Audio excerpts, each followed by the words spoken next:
Question 23. A random variable is normally distributed with mean 0 and standard deviation 1. The table gives the probability that this random variable is less than z.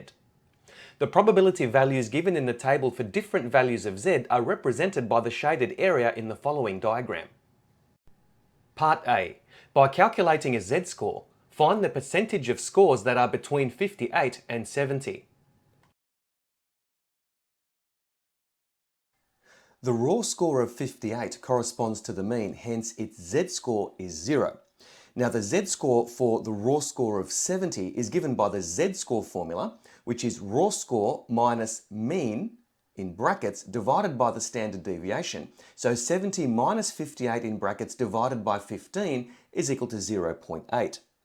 Now we want the percentage of scores that lie between a z-score of 0 and a z-score of 0.8. Now from the table, the percentage of scores below z equals 0.8 is 0.7881. So I'll just show the table there on the screen. So we have a z-score here of 0.8, and from the table, z equals 0.8 corresponds to 0.7881. That means 78.81% of scores lie below or to the left of z.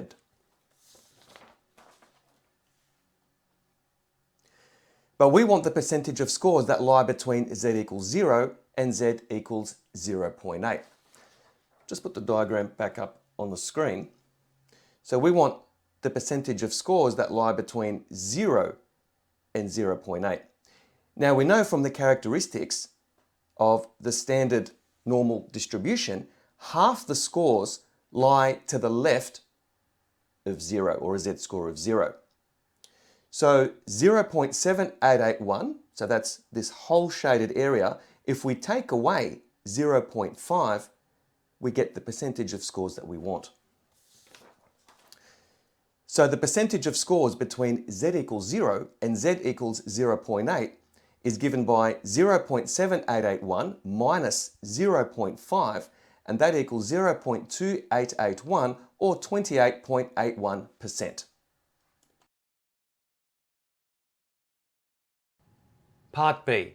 Explain why the percentage of scores between 46 and 70 is twice your answer to Part A.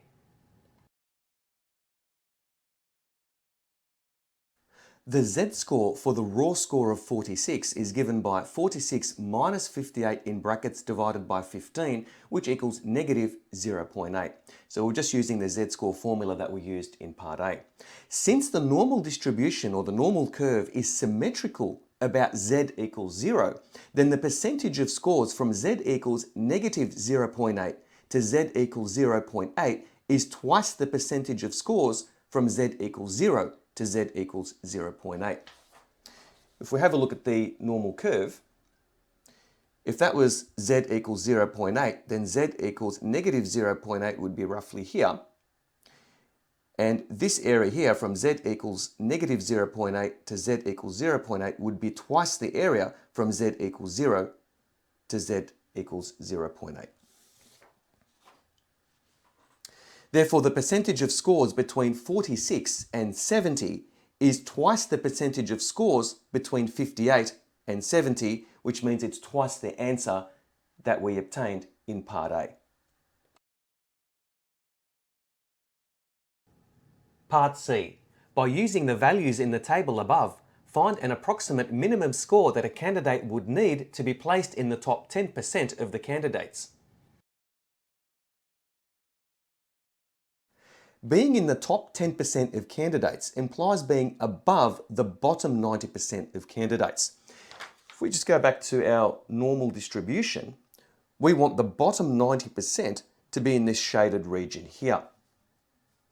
Now looking at the table, the bottom 90% corresponds to a z-score of 1.3. In other words, candidates in the bottom 90% will score less than a z-score of 1.3. So being in the top 10%, a candidate will need to score above a z-score of 1.3. Later on, we'll need to convert that z-score into an actual or a raw score. So from the table, the bottom 90% of candidates will be below a Z-score of 1.3. Now we need to find the raw score or the actual score that corresponds to a Z-score of 1.3.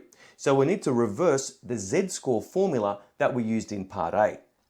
So a Z-score of 1.3 is equal to x minus 58 in brackets, where x is our raw score, divided by the standard deviation of 15. We're going to move this divided by 15 over to the other side, and it becomes a multiplication. So 1.3 times 15 is equal to x minus 58. Now 1.3 times 15 is 19.5. So the equation simplifies to 19.5 is equal to raw score minus 58.